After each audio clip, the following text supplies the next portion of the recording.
Hello everyone, welcome to the lecture of Biostatistics and Research Methodology. So our today's topic is Introduction to Practical Components of Industrial Problems. तो जो industrial problems हैं इनके जो practical components हैं उन पे हम एक नज़र मारेंगे.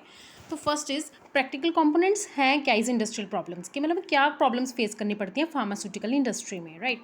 So the growth of pharmaceutical industry has slowed down over the last few years. तो कुछ पिछले सालों में इसकी जो ग्रोथ है ना वो स्लो डाउन हो गई है. तो एक्सपर्ट्स ये मानते हैं कि जो मार्केट है वो अपने सैचुरेशन लेवल पे पहुंच गई है, राइट. तो लेकिन फिर भी कहता है क्योंकि रीसेंट एडवांसेस के कारण जो टेक्नोलॉजिकल इनोवेशन जो हो रही हैं आजकल हमारी, तो मार्केट ऐसा मतलब माना जा रहा है, इट इज़ एंटिसिपेटेड कि वो फ्यूचर में ग्रोथ विटनेस जरूर करेगी, राइट. सो इनोवेशंस जैसे कि वेयरेबल डिवाइसेज हैं, लाइक आपको पता है कि आजकल कोरोना के कारण पीपीटी किट्स कितनी ज़्यादा डिमांड में है, राइट. टेलीमेडिसिन होंगी, छोटी छोटी नैनो टेक्नोलॉजीज होगी, these are expected to change the landscape of pharmaceutical industry. तो ऐसा माना जाता है कि ये फार्मास्यूटिकल इंडस्ट्री का नक्शा ही बदल देंगी ये सारी चीज़ें. डिस्पाइट इन इनोवेशंस के बावजूद भी फार्मास्यूटिकल इंडस्ट्री जो है उसको कुछ प्रॉब्लम्स उसने फेस करना स्टार्ट कर दिया है, कुछ सम टफ टेस्ट उसको रिजल्टली देने पड़ रहे हैं, राइट.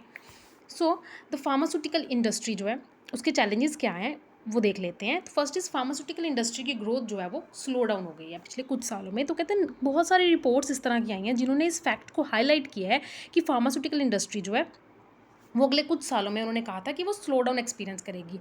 और बहुत सारी जो मेजर मार्केट्स हैं क्योंकि वो अपने सैचुरेशन पॉइंट पे पहुंच गई हैं. ठीक है, हमें पता है कि कोविड के कारण जो है वो स्लो डाउन एक्चुअली नहीं हुआ. ठीक है, अब एक्चुअली दवाइयों की डिमांड मोर देन एवर बढ़ गई है, हमें पता है. ठीक है, बट स्टिल अगर कोविड के मतलब उसके अलावा अगर हम देखें तो naturally there is a slowdown. ठीक है, डेफिनेटली देयर इज़. तो हिस्टोरिकली अगर हम जाएँ तो फार्मा इंडस्ट्री जो है उसने छोटी मोटी इंक्रीज ही ग्रोथ रेट में देखी है with the introduction of generic medicine for diseases like hepatitis and cancer के लिए जो इंट्रोडक्शन मतलब जेनरिक मेडिसिन मार्केट में आ गई. Therefore it can be, हम ऐसे एस्टिमेट कर सकते हैं कि ग्रोथ प्रॉस्पेक्ट्स जो है फार्मास्यूटिकल इंडस्ट्री के वो करंटली किस पे डिपेंड करते हैं, नई नई मेडिसिन जो है वो इफेक्टिव मेडिसिन की इन्वेंशन पे डिपेंड करता है, राइट. नेक्स्ट इज बायोसिमिलर जो हैं उनकी बात अगर हम करें बायोसिमिलर शोडाउन, तो कहते हैं बायोसिमिलर ड्रग्स जो हैं वो बहुत ज़्यादा कैपेबल हैं कि वो ड्रग्स की एफिकेसी बढ़ा सके, पेशेंट की सेफ्टी को बढ़ा सके, और वो भी एट इकोनॉमिकल कॉस्ट, बहुत ही कम रेट पे, राइट. हाउएवर जो बिग प्लेयर्स हैं फार्मास्यूटिकल इंडस्ट्री में वो बायोसिमिलर्स के अगेंस्ट हैं. वो कहते हैं कि नहीं, ये जो बायोसिमिलर्स हैं ना वो हमारी इनोवेटिव कैपेसिटी को हर्ट करते हैं. हम इतना पैसा खर्च के रिसर्च कर रहे हैं और लोग जो है वो सस्ती दवाई खरीद लेते हैं, तो हमारा रिसर्च का खर्चा कहाँ से निकलेगा, इसलिए वो उसके अगेंस्ट, राइट. तो यूएसए में जो हमारी फूड एंड ड्रग एडमिनिस्ट्रेशन है उसने 41 न्यू मेडिसिन को जो है अप्रूव किया है पिछले 18 सालों में. ठीक है, और बहुत सारे ड्रग्स अभी भी पाइपलाइन में हैं. ठीक है, उनको अभी वो और को दे विल अप्रूव, राइट. तो रिसेंट जो हमारा केस हुआ था सैंडर्स वर्सेस ज़ेगमन केस का, ठीक है, तो उसने भी इस चीज़ को फैक्ट को दोबारा से लाइमलाइट में लाया है कि जो चीपर वर्जन है ना कम्प्लेक्स और हायर प्राइस ड्रग्स का, जैसे कि जिनको कि हम बायोसिमिलर्स कहते हैं, ये पेशेंट्स तक बहुत आसानी से पहुँच भी जाता है. ठीक है, उनकी तरफ ये रीचेबल भी और उनके लिए ये खरीदना भी आसान है क्योंकि ये सस्ता होता है, वर्जन होता है, राइट. तो next is shift to value based payments. कहता है एज ए होल जो हमारी हेल्थ केयर इंडस्ट्री है ना वो मूव कर रही है अब वैल्यू बेस्ड पेमेंट्स की तरफ, ना कि वॉल्यूम बेस्ड. पहले ये वॉल्यूम बेस्ड था या फी फॉर सर्विस बेस्ड था, but now we are moving towards a value based payment service. ठीक है, तो इस सिस्टम में क्या होता है, ये सिस्टम रिवॉर्ड करता है increment in quality and value of health care services को, right. The huge shift of population to urban areas and increase accessibility of people to health care services open doors to a wide target market for pharmaceutical industry. ठीक है, अब लोग तो urban areas में जा रहे हैं तो उनके पास medicine health care facilities easily available हैं. ठीक है, तो इसलिए जो है फार्मास्यूटिकल इंडस्ट्री का एरिया ऑफ ऑपरेशन भी बढ़ गया है. तो दीज इमर्जिंग मार्केट्स जो हैं ये इंक्रीजिंगली इंपॉर्टेंट बनती जा रही हैं फार्मा कंपनीज़ के लिए. हाउएवर एक सक्सेसफुल होने के लिए मार्केट में ये बहुत ही एसेंशियल हो जाता है कंपनीज़ के लिए कि वो शिफ्ट करें मार्केटिंग से और सेल्स फोकस्ड मॉडल से. बेटर है कि वो शिफ्ट कर जाएं towards assess driven commercial model की तरफ. ठीक है, एडिशनली अब गवर्नमेंट्स जो है बहुत सारी कंट्रीज़ की उनकी प्रायोरिटी हो गया ये हेल्थ केयर, अपनी पॉलिसीज़ में वो हेल्थ केयर को प्रायोरिटी देते हैं. तो फ्यूचर काफ़ी ब्राइट लग रहा है फार्मा कंपनीज़ का इसके लिए. बट अगर हम दूसरी साइड पे देखें ऑन द फ्लिप साइड जो मार्केट कंडीशंस और बहुत सारे फैक्टर्स हैं वो हम नहीं कह सकते कि हाँ सारे ही फैक्टर्स फार्मा कंपनीज़ के फेवर में है. बट हाँ गवर्नमेंट भी हेल्थ केयर को प्रायोरिटी दे रही है, देयर इज़ नो डाउट. बहुत सारे चैलेंजेस हैं जो फार्मा कंपनीज़ के अहेड हैं जो उनको फेस करने पड़ेंगे. तो उनको चैलेंजेस को फेस करना ही पड़ेगा if they want to succeed, right. अब हम कर रहे हैं फार्मास्यूटिकल इंडस्ट्री के टॉप चैलेंजेस कौन कौन से हैं. तो सबसे पहले है हेल्थ केयर पॉलिसी रिफॉर्म्स. तो जो यूएस है ना वो ग्लोबल फार्मास्यूटिकल मार्केट का सबसे बड़ा प्लेयर है। However the challenging health care reforms are affecting pharmaceutical industry players in a big way. लेकिन फार्मास्यूटिकल इंडस्ट्री को बहुत तरीके से ये हमारे चैलेंजेस जो है उसको इफेक्ट कर रहे हैं, ठीक है। The patient protection and affordable care act, जिसको कि हम PPACA भी बोलते हैं, ठीक है, जिसको कि ओबामा केयर भी बोला जाता है, ठीक है। तो ऐसा माना जा रहा है कि अब जो नई गवर्नमेंट आई है ना उसके अंदर ये इसमें काफ़ी सिग्निफिकेंट चेंजेस होंगे, राइट। दो health care policy reforms are on the top of priority list for the new presidential administration के लिए भी ये सबसे टॉप पे हैं हेल्थ केयर के जो हमारे जो रिफॉर्म्स हैं। फिर देखना पड़ेगा कि लॉन्ग रन में किस तरह से इफेक्ट करेंगे, क्या क्या निकल के बाहर आता है वो हमें स्टिल देखना पड़ेगा। तो अब next is impact of new technologies in pharma के ऊपर न्यू टेक्नोलॉजीज़ का क्या क्या इम्पैक्ट पड़ता है तो वो देख लेते हैं। तो कहता है जो प्लेयर्स है ना फार्मास्यूटिकल इंडस्ट्री में वो अभी भी श्योर नहीं है अबाउट हाई कैसे न्यू डिजिटल टेक्नोलॉजीज उनको इम्पैक्ट करेंगी, ठीक है, नई ड्रग डेवलपमेंट को, कमर्शलाइजेशन को। सेवरल इंडस्ट्रियल एक्सपर्ट्स तो ये फील करते हैं जो इमर्जिंग टेक्नोलॉजीज़ है ना, जैसे कि आर्टिफिशियल इंटेलिजेंस है, 3D प्रिंटिंग है, तो वो कहते हैं ये तो बहुत अच्छा चेंज लेके आने वाली, रेडिकल चेंजेस आएंगे बिजनेस मॉडल्स में, ऑपरेशंस में, वर्कफोर्स में, साइबर सिक्योरिटी में। The adoption of this technologies would also have additional benefits, जैसे कि ability to establish digital supply chain in reducing manufacturing cost, ठीक है। तो हम डिजिटल सप्लाई चेन भी कर सकते हैं सेट, और हमारी मैन्युफैक्चरिंग कॉस्ट जो है वो भी कम हो जाएगी, राइट। तो उसके बाद हमारे practical components of clinical trial problems, ये हमारा नेक्स्ट टॉपिक है, इसको हम इसी में कवर कर लेंगे। प्रैक्टिकल कंपोनेंट्स कौन कौन से क्लिनिकल ट्रायल प्रॉब्लम्स में, जब हम क्लिनिकल ट्रायल्स करते हैं ना तो उसमें क्या क्या प्रॉब्लम्स आती हैं, कौन कौन से कंपोनेंट्स हैं जो प्रॉब्लम क्रिएट करते हैं।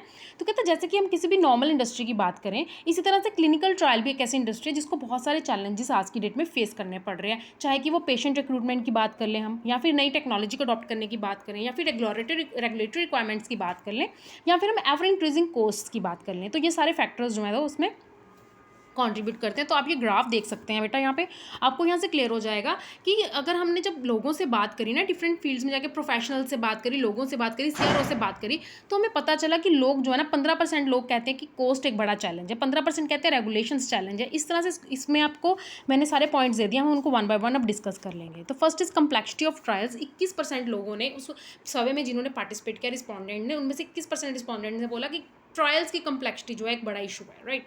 सो इसका क्या मतलब है, कहते हैं क्लिनिकल ट्रायल्स जो है ना वो इंक्रीजिंगली कम्प्लेक्स ही होते जा रहे हैं, ठीक है। जैसे जैसे साल बढ़ते जा रहे हैं, बीमारियां बढ़ती जा रही हैं, तो ट्रायल्स की प्रॉब्लम भी बढ़ती जा रही है, राइट। रिस्पॉन्डेंट्स जो हैं उन्होंने क्या बोला, उन्होंने बोला कि they are concern with meeting the challenge of focusing on the best study design. सबसे बड़ा उनको प्रॉब्लम आती है कि सबसे अच्छा डिज़ाइन क्या होगा, क्लिनिकल डिज़ाइन कौन सा उनको स्टडी करना चाहिए, ठीक है। तो उसके बाद उसने बोला कि दूसरा पॉइंट हमारा है रेगुलेशन इज़ 15%। लोगों ने रिस्पॉन्ड किया कि रेगुलेशंस की बहुत बड़ी दिक्कत है। वो क्या दिक्कत है, तो कहते हैं कि ये इंडस्ट्री में जो लोग हैं ना वो ऐसा फील करते हैं कि जो गाइडलाइंस है ना उनकी कॉम्प्लेक्सिटी के कारण वो लोग कंस्ट्रेन हो जाते हैं, ठीक है, उन पे एक रिस्ट्रिक्शन लग जाती है। और दूसरी तरफ अगर देखा जाए, additional there is variation between different regulatory bodies which bring even more challenge. अब डिफरेंट रेगुलेटरी बॉडीज़ तरह तरह की अलग अलग तरह की गाइडलाइंस दे देती हैं जो एक दूसरे के अगेंस्ट हो जाती हैं, तो वो लोग तो फंस जाते हैं ना, ठीक है। तो उसके बाद हमारा इंक्रीजिंग कॉस्ट जो कि 15% है, स्पेलिंग कॉस्ट इसको हम बोल सकते हैं। तो कहता है कि इन ट्रायल्स की जो कॉस्ट है ना ऑल टाइम हाई है आज की डेट में, ठीक है, इतनी ज़्यादा बढ़ चुकी है ना क्योंकि कम्प्लेक्सिटी बहुत बढ़ गई है, टाइमलाइंस बहुत टाइट हो गई हैं, तो इससे उनके ऊपर प्रेशर बहुत पड़ रहा है, ठीक है। तो उनको बहुत सारे रिसोर्सेज की ज़रूरत पड़ रही है, हर स्टेप पे कंट्रोल के कारण उनको रिसोर्सेज की बहुत ज़्यादा ज़रूरत पड़ रही है। Like next is patient access की अगर बात करें, 12% ही सिर्फ पेशेंट एक्सेस है उनका। तो कहता है पेशेंट रिक्रूटमेंट, पहले तो पेशेंट को रिक्रूट करना, फिर उसको रिटेन भी करके रखना बहुत बड़ा चैलेंज है क्योंकि ड्रॉप आउट रेट्स बढ़ते जा रहे हैं। लोग एक बार पार्टिसिपेट तो कर लेंगे, उसके बाद वो छोड़ के चले जाते हैं, राइट। एक पेशेंट ने तो ये भी बोला कि पेशेंट्स के ऊपर इतना बर्डन है कि उनको जब वो पार्टिसिपेट करते हैं तो जितना वो उसमें अपना दे रहे हैं ना तो उनको रिटर्न उतना नहीं मिल रहा है। तो ठीक है, they are saying that patients के लिए बर्डन बढ़ गया without adequate returns of investment in the form of personal benefits, right. उनको पर्सनल बेनिफिट इतना नहीं मिल रहा है, so there is a need कि एक पेशेंट सेंट्रिक अप्रोच यहाँ पे अडॉप्ट किया जाए, राइट। उसके बाद स्टाफ रोल्स एंड रिस्पॉन्सिबिलिटीज़ की अगर बात करें तो कहता है कि जैसे जैसे कॉम्प्लेक्सिटी बढ़ती जा रही है ना उसके साथ एक और प्रॉब्लम भी हमें आ रही है कि वो क्या है जो कॉन्टिन्यूसली राइज करी है, एक तो हायर करना और दूसरा ट्रेन करना राइट तरह के स्टाफ को। बहुत मुश्किल है राइट स्टाफ को ट्रेन करना और हायर करना। रिस्पॉन्डेंट्स जो हैं उन्होंने बोला कि working in a constantly dynamic environment both in and out of the company means the roles and responsibilities are evolving, right. तो similarly the trials becoming more and more geographically diverse. उसके अलावा ये जो ट्रायल्स हैं वो geographically Divers होते जा रहे हैं, ठीक है। तो जो चैलेंज क्या आ रहा है अब, लाइक अगर एक बहुत ही छोटी कंट्री है जो बिल्कुल भी डेवलप नहीं है, लाइक हम अगर अफ्रीका जैसी कोई कंट्री देखें तो उस कंट्री में अगर हमें ट्रायल्स करने हमें क्या चाहिए, एक्सपीरियंस्ड पर्सन चाहिए, ठीक है, तो वो वहाँ पे नहीं हो पाता, प्रोफेशनल हमें अवेलेबल नहीं हो पाता, जो कि अगेन एक बहुत बड़ी प्रॉब्लम को क्रिएट करता है। नेक्स्ट इज 9% लोगों ने बोला कि टेक्नोलॉजी जो है वो भी एक ह्यूज बॉटलनेक है यहाँ पे। Technology is already playing a massive role in improving many aspects of trials, no doubt ये बहुत इंपॉर्टेंट रोल प्ले कर रही है, ठीक है, और ये एक इसको हम ग्रेट होप की तरह भी देखते हैं फ्यूचर के। However with it there are a whole raft of new challenges, एक बहुत बड़ा चैलेंजेस का राफ्ट भी एक क्रिएट हो गया है, ठीक है, फॉर दोज वो लोगों के लिए जो कि पार्टिसिपेट करते हैं ट्रायल्स में, जो लोग इन ट्रायल्स को रन करते हैं और जो रेगुलेट कर रहे हैं, सबके लिए एक बहुत बड़ा चैलेंज जो है यहाँ पे आ गया। तो एक बंदे ने तो ये भी बोला that with technology so much is happening so fast, हमारी टेक्नोलॉजी इतनी तेज़ी से बढ़ रही है ना कि सब कुछ बहुत ही जल्दी जल्दी हो रहा है। अब चैलेंज क्या है कि किस तरह से सिलेक्ट किया जाए रैक टेक्नोलॉजी को, किस तरह से यूज़ किया जाए कि पेशेंट्स भी उसको एक्सेप्ट कर लें, हेल्थ केयर प्रोफेशनल्स भी कर लें और रेगुलेटर्स भी कर लें, right. Next is governance and oversight, oversight is निगरानी। तो 9% लोग कहते हैं कि जो स्ट्रेटेजिक पार्टनरशिप्स हैं, वेंडर्स हैं या CROs हैं, वो बहुत इंपॉर्टेंट रोल प्ले कर रहे हैं in almost her aspect of trial में, आज की डेट में बहुत इंपॉर्टेंट रोल प्ले कर रहे हैं, and the management of them can often prove challenge, उन चीज़ों को मैनेज करना बहुत ही मुश्किल हो जाता है आज की डेट में। नए ड्रग्स की अगर बात करें, जिसको कि 5% लोगों ने बोला कि it is a huge problem, वो क्या है, brand new class of drugs require different ways of running trials. अगर नया ड्रग आया है तो उसको आपको ट्रायल रन करने के लिए भी कोई डिफरेंट तरीका चाहिए हर किसी के लिए, like cell therapies and genomics हैं, पर्सनलाइज्ड ट्रीटमेंट्स हैं, व्हाटएवर, किसी की भी बात करें, जो भी कोई नया बिग ब्रेक थ्रू होगा, ठीक है, were all mentioned by the respondents as creating new issues in demonstrating clinical effectiveness. तो सभी लोगों ने बोला कि हाँ, ये सभी चीज़ें जो हैं एक बड़ा इशू बन जाती हैं, राइट।